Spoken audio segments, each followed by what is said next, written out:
first of all, align your thoughts, beliefs, and action. Create a plan that is doable, strategic, methodical, and I will say, that if you don't write it, don't expect it to get anything done. That was something that I learned in the military. If you don't write it, it was never done. So you're always taking notes all the time.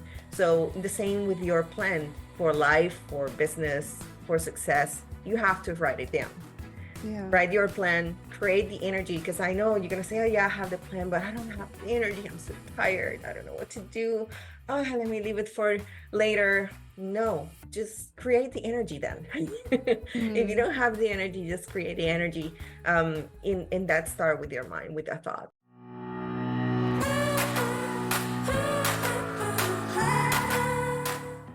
Oh my gosh. Today I have Dagmar Torres. She is a retired U.S. Army veteran with over 24 years of leadership experience and a NATO Medal recipient.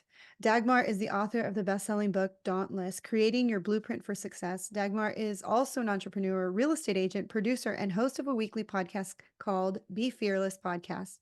Today, Dagmar helps veterans and entrepreneurs with personal and brand development, upscale their businesses through coaching and podcasting, and achieve their real estate goals. Everybody, please welcome Dagmar. I'm so excited to have you. So tell us about your fearless female journey. Where did it all begin, and how are you doing what you're doing now? Oh my God, I love that question.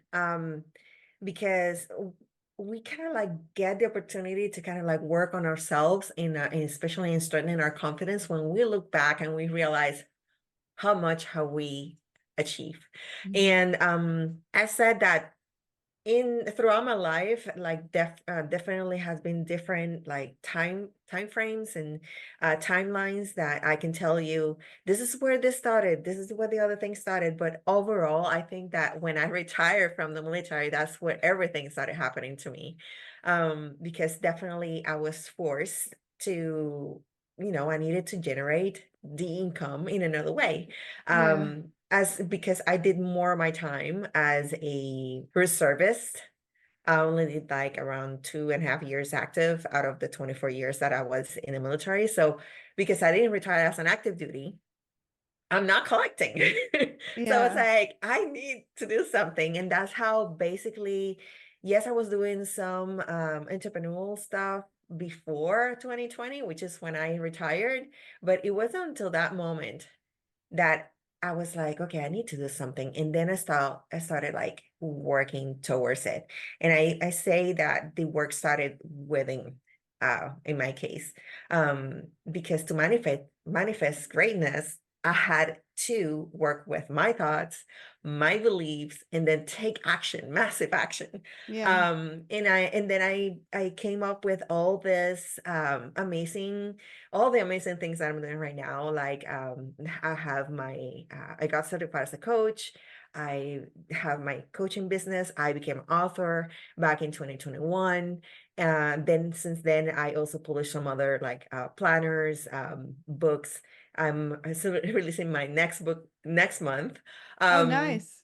which is amazing. And then the podcasting also started in 2020. Like it's been a roller coaster of high and lows, but I have learned so much throughout the time. Yeah. So in overall, if I put everything together, my career, my education, all the paths that I had to walk through in my life, I will say June 2020 definitely was the time when I definitely had to, it was the trigger for me. Mm. So let's go back a little bit before before 2020 and before retiring. Yes. Let's start from the beginning. Like, what was your reasoning for joining the military? Because I mean, I'm curious because when I was younger, I grew up in a toxic environment and I thought that that was my ticket out, was like, I'm going to get in the military and I'm going to, go and travel the world. But I had a friend who was also in the military and said, it's very hard for women to be in the military. So I would love for you to tell us a little bit about your journey as a Army veteran, because there are people who are listening that may be thinking, send my daughter or send my son to the military, and that's the answer. And I would love some insight from you. So I wanted to be in the military. My father retired as a colonel, lieutenant colonel. So he was like really in the high officer ranking. So he retired with that rank. And as a little girl, I grew up seeing him in uniform and leaving, to his duties and coming back. And so that's where I got it. Like I had it in my blood, like, it's part of how I grew up seeing, the military world. My father didn't want me to join the military. Like he was like, no, like I wanted him to sign. I was 16 when I graduated high school. Mm-hmm. And I wanted him to sign. I was like, I want to go. He was like, nope, you're going to college. That's what you're going to do. Yeah. um, and then 3 years after that, I kind of like faced a little rough patch in my life because I don't know, I was in a place where I wasn't happy. I wasn't happy being in college. I wasn't happy with what I was doing. I wanted to earn some money. And I drove by in front of one of the recruitment office, and I made a stop on the next stop in traffic light, and I was like, I should go in now. So I turned around, went into the office, and say, listen, don't tell me about all the BS that you tell, the script that you tell the recruits. My father is a military. I know what I'm getting into. I want to take the test and then take it from there. And if I pass the test, don't even tell me if I pass it, what's the score. Just bring me the contract. I signed it and let's go. Really Yes, I was like straightforward, like I determined. determined that that was what I want to do. So I did it. And then I went into training. And yes, I had some moments where I did face sexual harassment. Um, Obviously, we were in a time where that was where the acts don't tell policy was out. So but there was like the only thing, like there was no security for women, and they Mm, will not be proactively talking to the soldiers, especially the females, about what steps they could do to kind of like take care of themselves, to protect themselves. So I had to, from the beginning, have this very strong uh facade. Like I put a shield so people would not approach me. mm, Like I projected myself as a very tough cookie. Like no, like, you know very serious every time. They rarely get a smile out of me. yeah. So I had to be tough, and that kind of helped me with the things that happened through my life as well. Kind of like the way that I had to kind of like build from the tough times, and use pain as fuel and turn every difficult situation into a positive one or a learning lesson. Mm. Yeah. Oh my gosh. So did you get any like favored treatment because your dad was at a higher up? No, I mean, in Puerto Rico, especially in the first unit that I was in, when they learn about it, they will leave me alone. But I rarely talked about it. Like I rarely mentioned him until it was like a family event and I brought him in. Hmm. And then he will tell his story, and then like people, okay, oh, I'm not gonna mess with her. Yeah. But other than that, I didn't have to use his title for anything. I like to make a name for myself. And I always take the route where even if I have the resources, I like to prove myself that I can do it. Yeah. So I'm a little bit stubborn that way. And were you ever deployed into any of the wars that we? Yes. Well, not to the wars, but I was deployed. That's how I got my NATO medal. Hmm. I was deployed to Kosovo. I don't know if you kind of like recall, but back in 1992, when there was a war in that area, in United States intervened, NATO intervened. So at the point that I'm deployed, which is 2001, it was more of a peacekeeping mission by then. Mm. But that didn't stop the war from happening. I was in the middle of the field in Kosovo with one of my my buddies, covering or giving medical support, because I was in the medical field, giving medical support to one of the Marines units that were conducting a mission there. And that's when 9/11 happened. So we were out there in the field with just constantine, like serpentine wire, like wire all around in the perimeter. It was very high tension moment because Yeah. we had barely any protection. It was just Yeah. tense, the vehicles and the wire. Yeah. And then we had like a helicopter over us, like every certain time, just kind of like monitoring, checking that we were safe. And it took 3 days because the camp shut down. At the moment that 9/11 happened, the camp shut down and there was nobody coming out, nobody coming in. So we had to wait 3 days until we get the clear to go back to the camp. Oh my gosh, So that must have been like not only high intense moments, but like yeah. fear and anxiety. Cortisol levels are super high. I Yes. can't even imagine.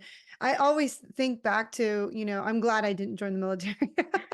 First of all, I'm not a morning person, so I would have never made it to the morning workouts and stuff. But like you're such a positive person to have gone through all these things and to have been through, I'm sure you've lost some friends in the military and other wars and to uh, have to deal with all of that, yeah, we how do have you lost. stay so positive, like, and still have such a, like, because every person that I've talked about being in the military, they're like, don't do it, don't get in it. Like they almost all regret being in it. You're still like positive about being in the military. And would you recommend people to go? Like if your friend was like, I want my daughter to go or I want my son to go, and would you recommend the Army versus other branches? I'm going to be honest with you. And this is something that we all tell people. If you're going to recruit, go Air Force. They Mhm. have the better food, the better base, the better gym. Like the more, yeah, it's like they give more money to them. I don't know why. But they have the best everything they have. So, but I mean, any branch of the military is good. I mean, it's definitely tailored to like different skill sets and levels. Um, I will say, I cannot say I don't regret my service. Actually, yes, it was not easy at the end. Because in the middle of the whole thing, in 2007, I was raped by a civilian, somebody that I knew while I was in service. Mm. And that kind of like broke me in a way. But I also had to put myself together because I had a career and a bunch of things that I wanted to do. Um, Obviously, this event happens outside of a base and anything military related, but I was on duty when that happened. Now, it is something that I will tell, oh, you should be discouraged. Terrible thing happens in the military. Yeah, things happen in the military, but so in the civilian world. Mhm. So not because you are in the military, you're going to be shielded of those issues. My recommendation will be if you are strong enough and you think that you can handle the responsibilities that comes with being in the military and you think you are able to being told what to do because gonna be told what to do, then you just go ahead and do it. Do it for 20 years. Only 17% of the people that enroll, or I mean recruits in the military, actually retires from the military with a 20-year or more. Wow, 17%? Only 17% from the people that recruits. Only 17% retires. Mm. Everybody else, they do like their first contract, which is usually between 6 to 8 years, and then they walk out. I don't blame them. It's because, yeah, because I'm not gonna, Sugarcoat it. sugarcoat it. This is not easy. It's not easy way of life, especially when you're active duty. That's why I kind of like stay in the reserve side, because in active duty you have to move a lot. Yeah, Like every 3 years you have to PCS, you have to move to another place, or you're going to be stuck for another 3 years in the same place that you are. Probably you are not going to be liking it or loving yeah, it. So, and when you have kids, it also makes life harder for your kids, because just when they think that they're having a normal life, they're establishing social network connections and friendships, they have to pack their stuff and leave. Unless your family is okay enough for you to go as a unit by yourself and then they stay behind.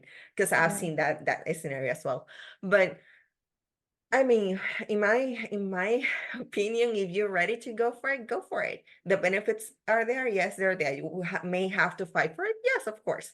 But it's not like you're not going to be compensated. It's not like you're not going to be getting an opportunity to open the doors. Being in the military also open the doors to another jobs. And if not going to open you a door in the government or a private entity, you can always translate those skills into entrepreneurship. So Fast forward, you have worked there, you've not worked there, but served 24 years of your life, and now you have retired. And you said like June, was it June of 2020 where you were just, I retired from the military in June 30th of 2020. yeah. Um, And what a crazy time to retire yes, where everything is shut down in the world. yes. But like I said before, right, the being the reserve side also gave me the opportunity to pursue other things. So I do have a full-time job. Hmm. While I'm doing all this, because I'm like a couple years short from qualifying from retiring again. And Uh-huh. let me say, I'm only 47. Oh, wow. I'm only 47 years old. Yeah. So it can be done. I mean, if you're very strategic with your planning, you can make a lot of things happen. So yeah, it was a difficult time, but yeah, I needed to replace that income, and that's how I translate then my military skills into my business. That's why I became a coach, because 18 years out of the 24 that I serve as an instructor. So Hmm. I train a lot of people that went overseas to the wars. I train a lot of those people on how to save lives, because I was in Yeah. the medical field. So it was a very interesting time. And I think that was like the best way for me to kind of like make use of what I learned. Yeah. And and that's how my coaching business came to be. And so what do you coach people on doing? So basically, I help them to, I mean, if you have a skill, let me help you to create and translate that into a business. Mm. Basically, that's what I do. And also I do like regular development coaching, which is like I walk you through a set of questions and then help you to find the answer of what you're looking for, the problem of what you have, which is basically what coaches does, like personal development coaches does. Yeah. Yeah. So how did you think about coaching though? Like what was the like aha moment where you were like, this is what I want to do? I think that it took me like 2 months to actually kind of like narrow things down.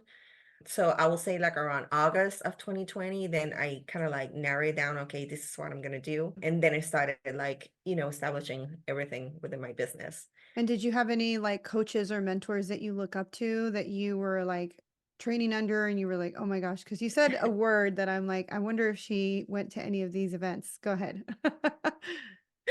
Okay, so throughout all this entrepreneurship journey, I have several coaches. One of them is Michelle Cunningham. She's my first coach, and she's the reason why I'm here today. She inspired me in many ways. She coached me on, how to build, like getting leads and the funnels and, you know, being out there and pushing myself and putting myself in front of the camera, things that I never thought I would do. So I learned a lot of business side, especially marketing with her. And then when it came to real estate, I definitely that I needed somebody that will show me how to work the business. I don't know if you heard of Girls with Grit. So my coaches are the Girls with Grit, which is Oh, Jamie girls with Tulak. grit. Yes, which is Jamie Tulak, Tara McCarthy, and Laura Rocco. So those are my coaches. I have also done coaching, like on-demand coaching with Brendan Bouchard and Tony Robbins. I knew you So were going to say Tony Robbins. Because the moment you said, and I took massive action, I'm like, that is Tony Robbins. That is insane. Because I was like, she's a Tony Robbins person, but I'm not going to say it until she says it. No, Yes. yes, Tony Robbins is Yeah. amazing, the best coach ever to Yes. walk the face of the planet. He is the reason why I became a coach. But yeah, I have you ever been to any of his events live? I not live, but I've been online. Online, I've Oh, been on his events. Yeah, well, if you ever get the chance to go to his I have to live go. events, it is, Yeah, and everybody, I keep telling everybody he's gonna retire like soon. So yeah, you guys need to go before it's yeah, over because there are yeah. so many people that I wish I would have gone to see live, like Bob Proctor or Wayne Hmm. Dyer, and I never got to see them live, and or Louise Hay. I just was not, thinking about going to see people live. But now that I'm starting to see a lot of them, retire or Yeah, unfortunately go to the other side, yeah, I'm like, I need to start seeing these people because the time is running out. But yeah, yeah, that's good. I've been to every single one of Tony Robbins events, UPW, Date with Destiny, Life and Wealth Mastery, Leadership Academy. Like I did them all. And from there, I learned from other coaches that were, underneath him and that they learned from him, so yeah, it's a beautiful industry to be in and to see people from the beginning of their journey to having these like amazing aha moments and spiritual awakenings and just like, wow, I can do that, like when they start to realize that they do have these gifts inside of them to share with the world. And unfortunately you do have to do it in a way where you have to learn branding and marketing and how to discover that gift and how to market yourself and how to give the what is it called, the elevator pitch, when you're yes. talking to clients. Like that's all truly important. It's part of the business. So tell us about how you decided to write a book, Dauntless, and what it is about and your whole process with that. Oh my God. So my book, Dauntless, Creating Your Blueprint for Success, came to be in 2021. I was approached and talked into being part of a program. Well, you will, have the opportunity to write your book and publish. And I was like, oh, that sounds amazing. But honestly, what my book is today is not what I had in mind at that time. Oh, really? Yeah, like actually I published what I had in mind this year. Oh, So my original content became published this year, actually last month. uh-huh. But definitely an it was an very unforgettable experience. I learned some things. Some others I had to kind of like work it out around. I had to do a lot of research, but bottom line, the results from that was that I was able to tell my story, my personal story, my journey from when I graduated high school all the way to that moment in 2021, as I told people how to create a blueprint for their success, how to be strategic, how to do planning, how to do time management, Hmm. using obstacles as a learning opportunity, and learning how to overcome. Um, I talk, I mean, there's a lot of content in that small little book, Uh-huh. but it was an amazing experience. And then I had a relaunch last year in June. I had my book for 24 hours in the screen in the middle of Times Square in New Oh, York City. nice. That's So, incredible. yes, it's been a very rewarding and amazing experience. And yeah, if you read it, you will definitely will get like the foundations of on how to create your own blueprint. Because I tell you definitely, or I through the book, the intent is to evoke the reader, or get the reader into doing some self evaluations, trying to get them to think on what they can do and how they can do it for themselves. So Yeah. I yeah. love it. So it's a good blueprint for somebody who's ready to start their Yes. entrepreneurial journey. So tell us Yes. a little bit about your podcast, Be Fearless. So podcasting landed in my lap like a baby. This it was created in December of 2020. During the pandemic, there was like a lot of people sharing their success stories in different groups, but these groups were like private. Hmm. And I was like, this is amazing. People need to hear this, but this is like only for certain group of people. Like people out there need to hear about this. Like there's no people like coming in like telling the story like out there in the open. Yeah. And then I was like, I'm just gonna, invite people to a live, Facebook live. That was my idea. We'll do a live chat for a little bit, have them share the story. And then by the fourth episode, my friends are starting telling me, you need to turn this into a podcast. Nice. This is so good, Dagmar. You have to turn this into a podcast. And when you have more than three people telling you the same thing, you listen. Yeah. So that's when it started. And then in December 21st, 2020, Be Fearless podcast was born. Nice. Yeah. Well, as we wrap up this episode, what would be your nugget of wisdom who is on that journey of like trying to figure out what they should do for the rest of their life now that they're retired or now that they either lost their job or maybe went through a divorce and they're trying to pick up the pieces of their life? What would you give them as a nugget of wisdom on how to begin? I will say before I say my nugget of wisdom, let me tell you something. Because you just mentioned getting divorced. Listen, getting divorced is not, it doesn't mean that you fail. Okay. Being divorced, like any failure in your life, is just an opportunity to success. Because you already know what went wrong. So Hmm. now next time you can do it better. Yes. So I just have to put that out there. Yes, absolutely. Being divorced myself, so um, okay. So nugget of wisdom: how to manifest greatness. I will say, first of all, align your thoughts, beliefs, and action. Create a plan that is doable, strategic, methodical, and I will say, that if you don't write it, don't expect it to get anything done. That was something that I learned in the military. If you don't write it, it was never done.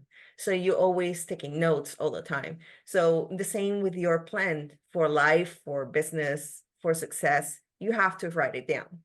Yeah. Write your plan, create the energy. Because I know you're gonna say, "Oh yeah, I have the plan, but I don't have the energy. I'm so tired. I don't know what to do. Oh, let me leave it for later." No, just create the energy then. If you Mm. don't have the energy, just create the energy. In that start with your mind, with your thoughts.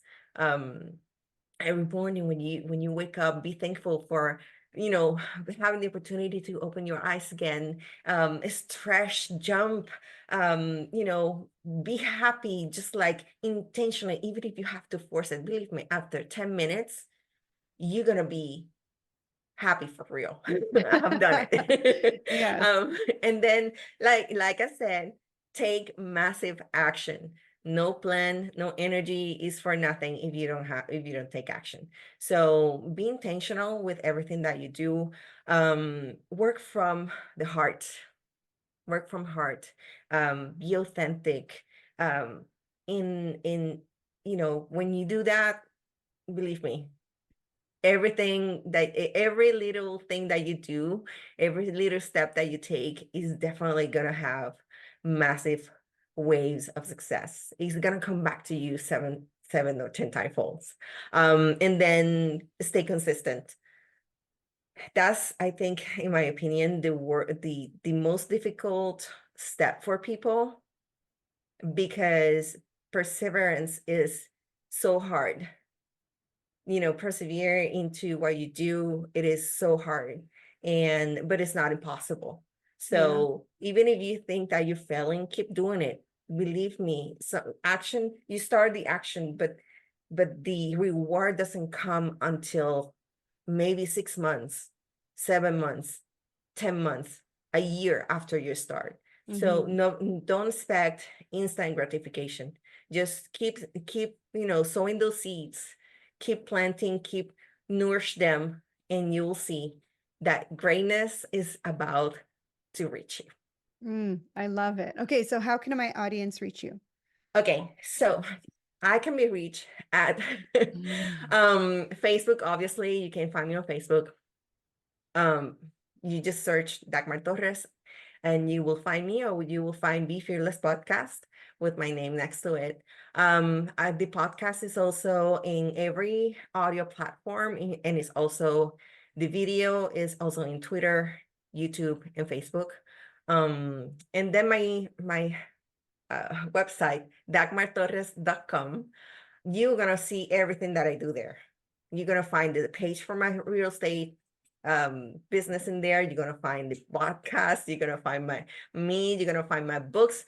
My books are in Amazon, so you can also get in there in Amazon. And stay tuned because the new book, Authorship, is coming out on March 13th, 2024. So it's gonna be awesome. And that book is for everybody. Oh, perfect. Thank you again for being on the podcast. Thank you.